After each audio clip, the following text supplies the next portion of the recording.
My name is Alyssa. Due to slight climate changes, our rural home has become more susceptible to insect infestation.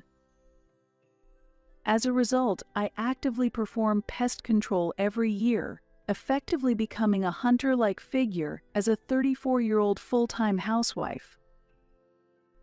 Once fearful of insects, by the age of 30, I began to conduct extermination work without changing my expression.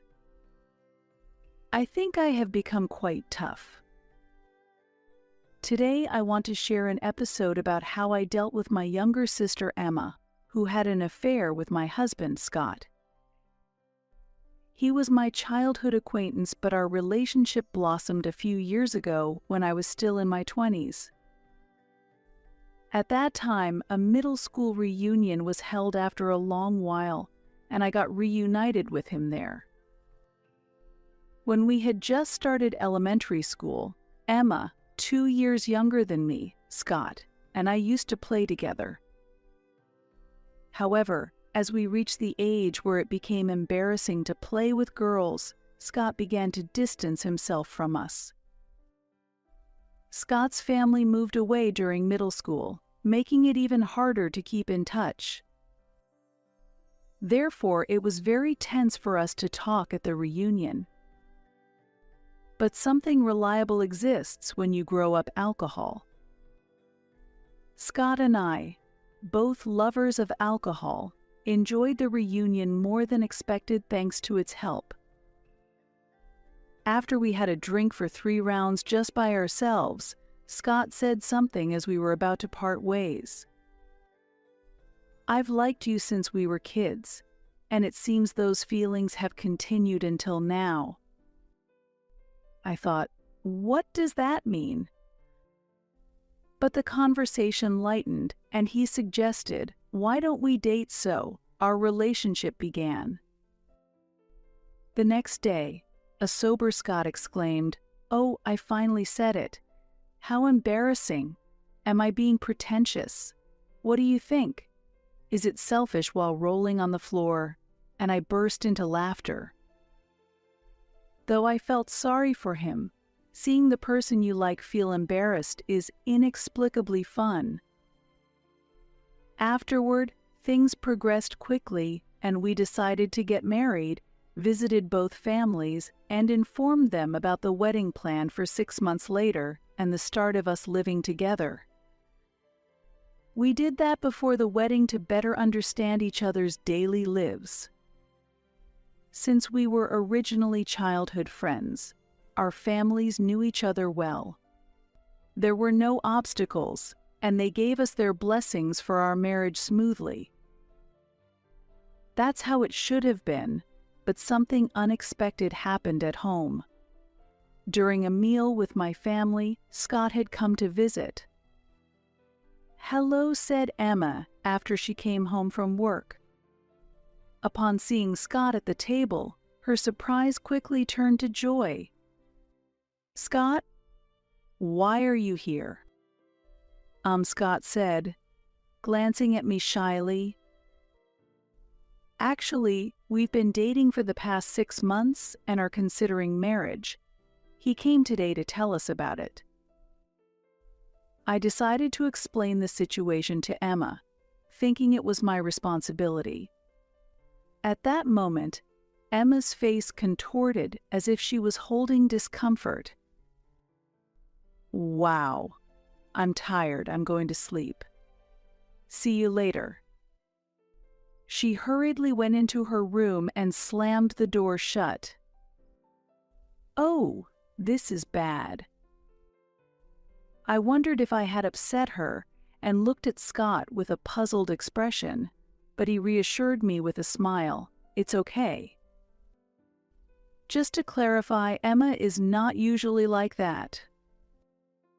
She might be dissatisfied with our marriage and living arrangement. But why is she the only one feeling this way when our parents see no problem? Unable to grasp Emma's feelings, I debated whether to ask her directly after Scott left. As I was about to go to the bathroom, I encountered Emma in the hallway. Oops. Lost for words?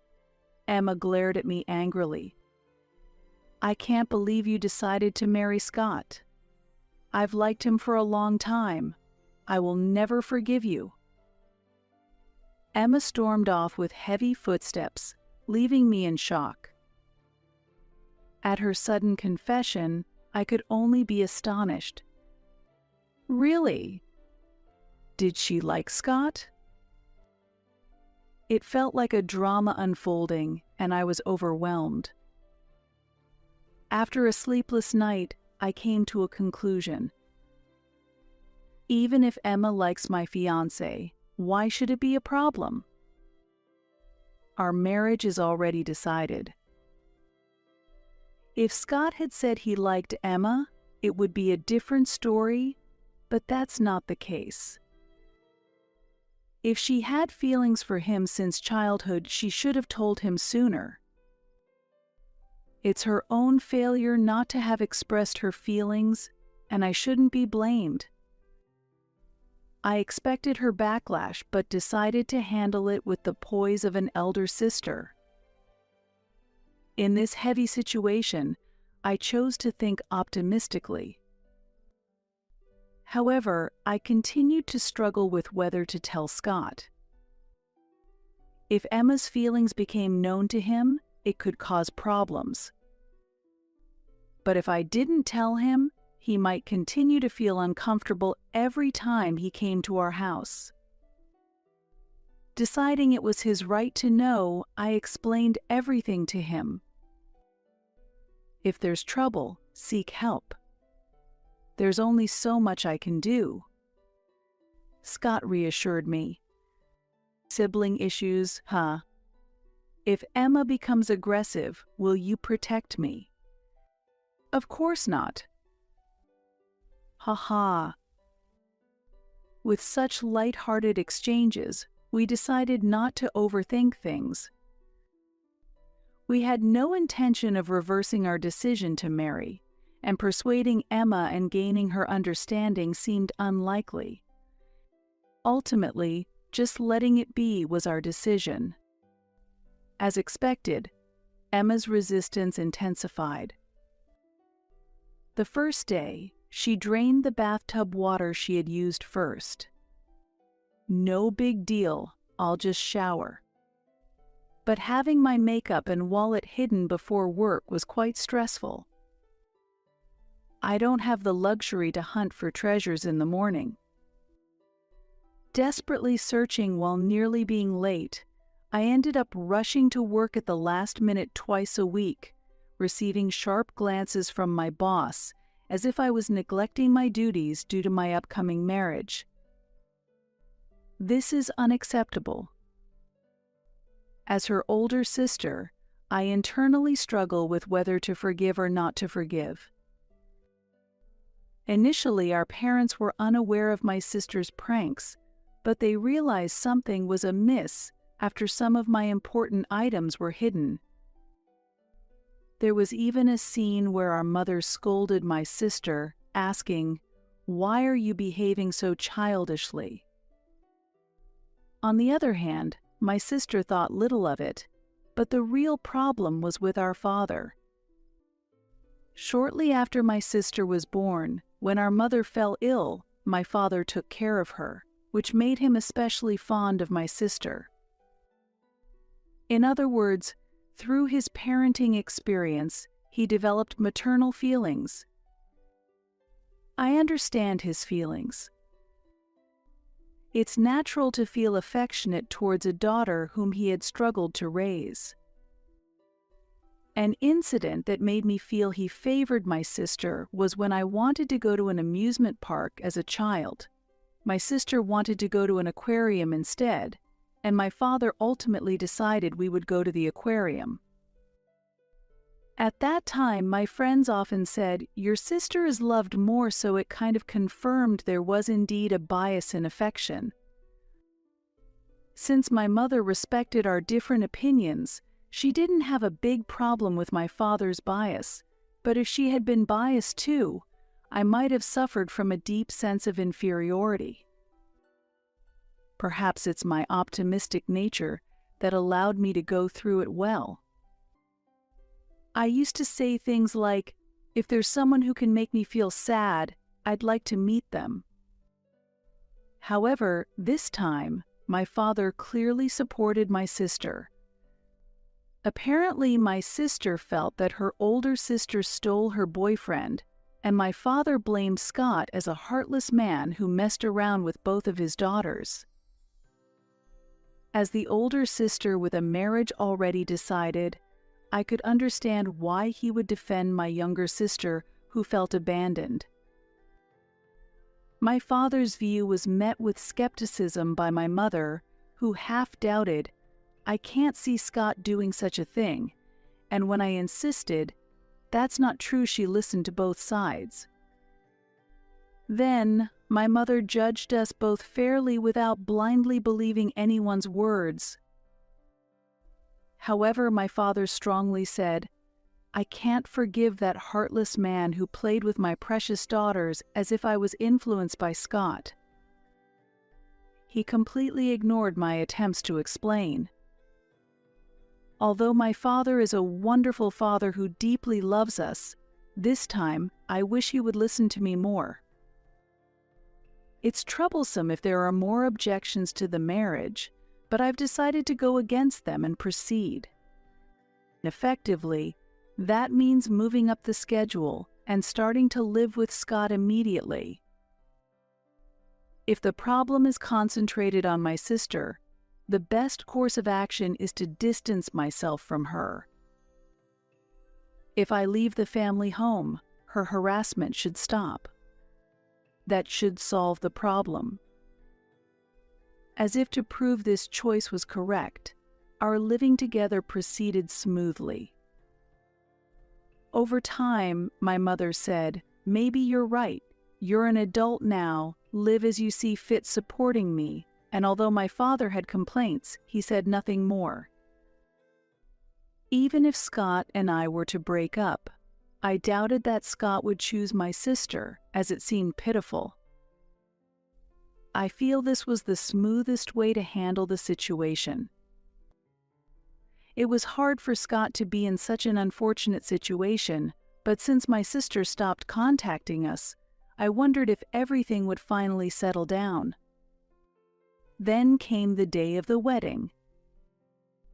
My sister ultimately did not attend, but my father suggested reconsidering, saying, it's still not too late.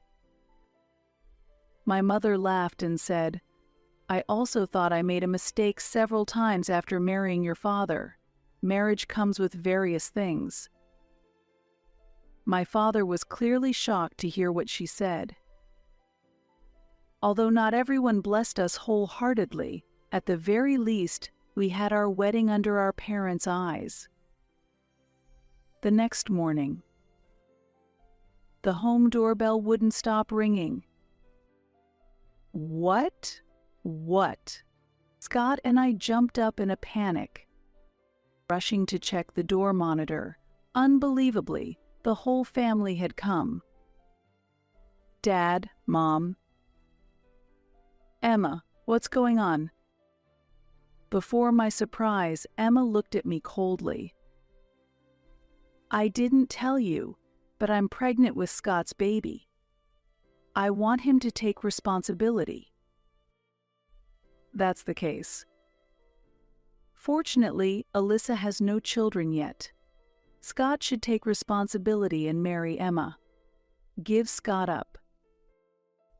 My mother, confused by my sister and father's suggestion, asked me, what on earth is going on? At that moment, Scott walked to the entrance, still dazed. What? My child, what? He finally woke up and shook his head vigorously at me.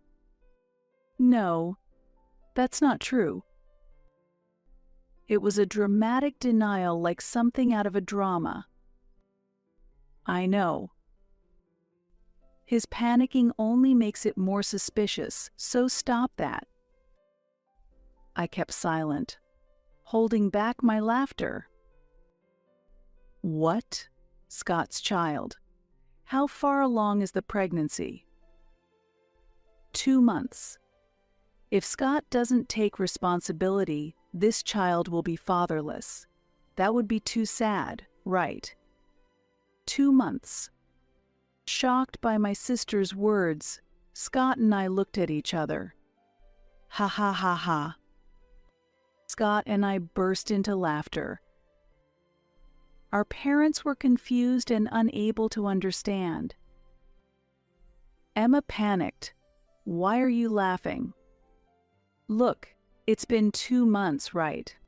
Tears spilled from my eyes as I laughed too hard. Emma, we've had some fun times recently, haven't we? Yeah, sure. Emma was flustered by Scott's sudden question. Our parents, not understanding his words, gave him a cold stare. I was probably the only one who understood his intention in this situation. By the way, Emma, do you remember how ripped my abs were? Ha. Hee hee. Emma is dumbfounded. I'm struggling to contain my laughter. Do you remember how many abs I had 2 months ago when you checked? I seem to have misplaced them somewhere recently. It seems like only Scott would compare forgetting his abs to misplacing something. I laughed so hard, it was as if my abs were popping out. Scott, what do you mean by that? The answer is 0. I was about to agree, but Scott ignored Emma's suspicious look and seriously declared he had no abs. Even our mother couldn't help but laugh at this scene. It appears that the one who can make others laugh wins this game. Next question. You've seen my mole, right? How many do I have? What? Ha. Emma was confused about how to respond to Scott's strange question. Naturally, his real intention was to enjoy bewildering her in this situation. In reality, there's nothing physical between them, so she couldn't possibly answer his question. If she makes any mistake, it would be to Scott's advantage. Although simply denying knowledge would resolve it, Scott deliberately pressed for details, taking joy in her inability to answer. In fact, our mother also began to question whether their behavior really indicated a romantic relationship, as it seemed quite different. Naturally, such interactions would not be possible if they were truly intimate. It was a very embarrassing scene to have in front of parents. This very conversation serves as proof that nothing had happened. Scott was attempting to retaliate by confusing Emma. He looked innocently happy, like a child with a new toy. This man is terrifying. If you can't handle this kind of joke, living with Scott might be difficult, I thought, while watching Emma's reaction. Puzzled, Emma blurted out, maybe 10. Ah, too bad. The correct answer is that I don't know either. Even our father had to laugh at this. However, while hiding his laughter, he scolded, "Get serious, Scott. Stop confusing us." I had to hold back our father as he seemed ready to pounce on Scott. Wait, listen. Didn't she say she's 2 months pregnant? That calculation shows it can't be Scott's child. Really? What do you mean? Our mother asked, intrigued. Is it okay if I tell them I asked? And Scott reluctantly nodded. Wait, can I actually say it? Scott double-checked. It's okay, go ahead. Yeah, I'll say it." Taking his cue, he puffed out his chest and began, Mother, father. To tell the truth, around that time, a very delicate part of me was stung by a bee. At his words, everyone around, including Emma, burst into laughter. "Don't lie so much. There's no way such a place got stung." Our father was angry, while our mother clapped her hands laughing. Actually, that's true. It was hot that day, and thinking no one could see me, I opened all the windows and was cooling off naked. Then, that bee suddenly. Scott was blushing from his face to his ears. Embarrassed to have made him share such a story in front of the family, I tried not to laugh, but I couldn't help myself. There's no way someone could be that embarrassed. Yes, there really is such a person right here.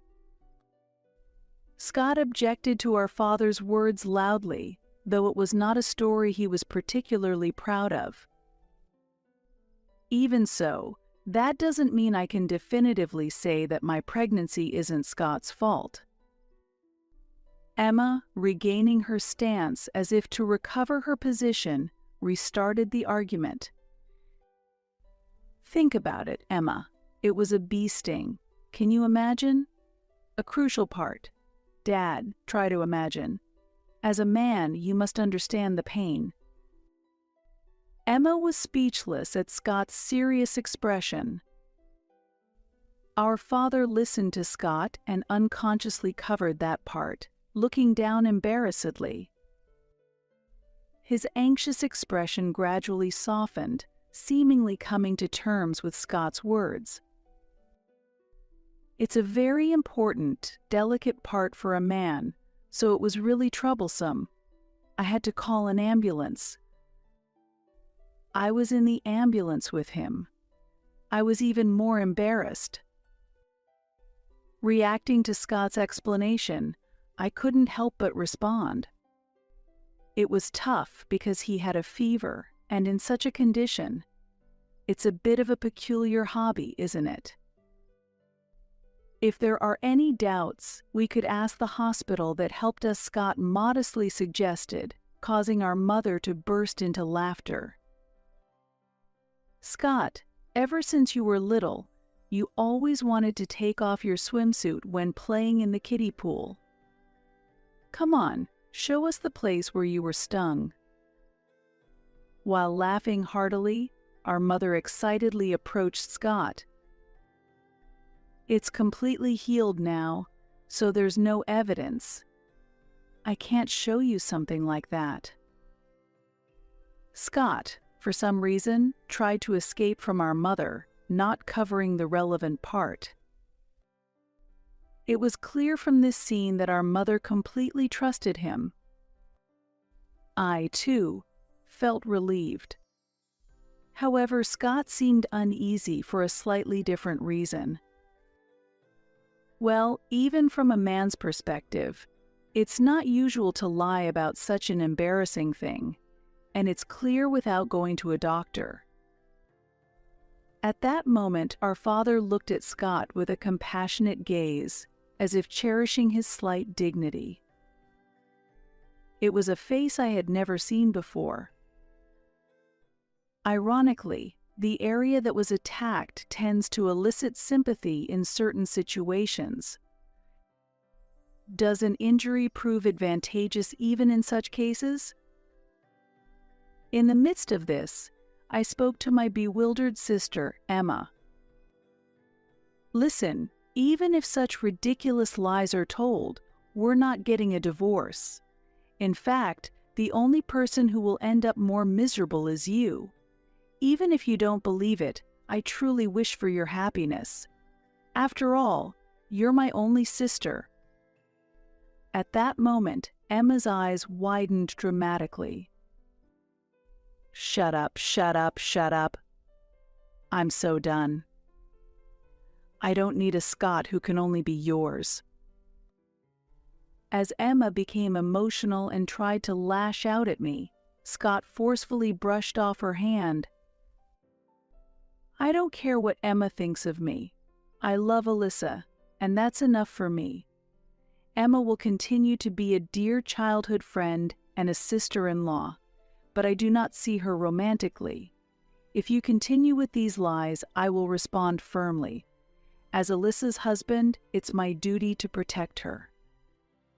Emotions heightened and tears nearly spilled.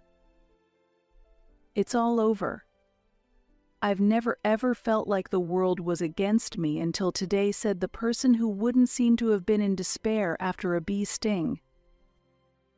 At that moment, he seemed incredibly dependable. "Watching this," our father said, "if Emma is truly pregnant, I want to see medical records." This request clarified that our parents had merely believed the pregnancy based on words alone. Their kindness in believing their children seemed to have backfired this time. Our mother insisted to Emma, "If you're lying, you should apologize." Trembling, Emma retorted, "I've reached my limit. No one is on my side. I won't apologize for anything," she screamed, tears streaming as she left. Dad attempted to follow her, but Mom stopped him. "Let her be for now. Let her calm down." What changed over the next 2 weeks? Our mother forcefully took a persistently claiming to be pregnant Emma to the gynecologist, but as expected, there were no signs of pregnancy. She was diagnosed as a healthy adult woman with no signs of illness. Subsequently, our parents apologized to Scott. "We're sorry for the unnecessary suspicion. We've known you for a long time and we should have trusted you, Scott. Please take good care of Alyssa." They also apologized to me for making me uncomfortable. Not having disclosed the extent of my estrangement with Emma, I didn't blame my parents. Parents believing in their children might be seen in various lights socially, but for a child, it's reassuring. They are irreplaceable to me. Humans make mistakes. This time, it was our father who did. Indulging Emma led to problems again, but considering the great debt I owe them, I chose to forgive them. Without my parents, I wouldn't have the happy life I lead now, nor might I have met Scott. After the truth about the fake pregnancy was revealed, Emma, embarrassed, stormed out saying, "I don't need a home like this anymore." Our father, who had been generous to Emma, had previously said, "It's better for her to have a cooling-off period away from home," and chose not to follow her. Our mother said sternly, "Such behavior can't just be excused as being carried away by romantic feelings. She must apologize when she returns. If she can't do that, she can't come back home." It's hard to imagine such an angry Emma apologizing to us. Mom agreed with this thought. This was effectively an exile from the family. 7 years later, Emma returned to the family home and apologized to us once, but eventually she was completely cut off. Despite her initially very sincere behavior, by the end of the year, excessive alcohol consumption led to serious trouble. The catalyst was her sneaking into Scott's blanket while he was asleep and provocatively asking, "Aren't you tired of your sister?" Scott, startled as if he'd seen a ghost, screamed loudly, causing a commotion among those nearby. The noise echoed through the house, waking not only me but also our parents. This commotion revealed the incident to the family. He wasn't a suspect to anything strange this time, but the drunken Emma exclaimed, "I'm so jealous of you always being close to your sister." pay some attention to me too." Her demand was unrealistic, and I had no intention of complying. In response, I exploded in anger, yelling, "Stop it." Scott trembled like a small chihuahua, and our parents, angrier than ever, disowned Emma.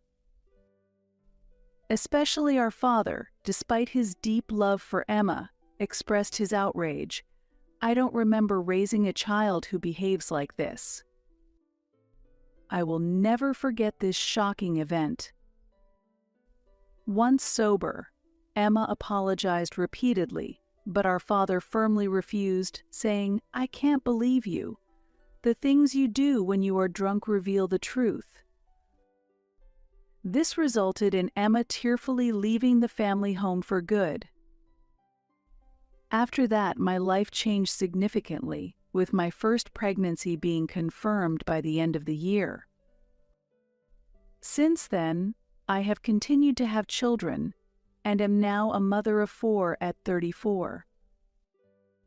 Our home includes a pair of twins among the children, and although I've only experienced childbirth 3 times, the house is always lively. In fact, nearly every year, new family members join, making our daily life as festive and fun as a festival. If left unattended, the walls quickly become like an art exhibition due to the kids' crayon drawings.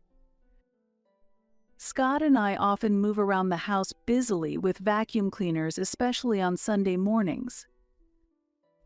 Sometimes the kids redraw on the walls we've just cleaned, but this too is a fun part of their creativity.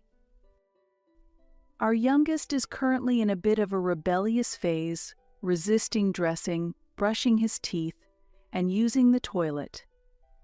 No clothes. "I don't want to brush my teeth." "I don't want to go to the toilet," he cries, which can be challenging, but every time I see the angelic sleeping faces of all 4, I instantly forget all these small disasters. Our parents, not just with the first grandchild but with each new one, pour deep love and often come to help with childcare, greatly relieving us. Scott is very cooperative in raising the kids, often giving them piggyback rides, but each time they pull on his hair, he worries about being bald in the future. Yet, thinking of the children, all these small hardships feel dear to me. Becoming bald is okay. With Scott's recent promotion and increased income, advanced hair loss treatment is an option if needed. I keep quiet about that, but seeing Scott worry about his thinning hair is somewhat amusing.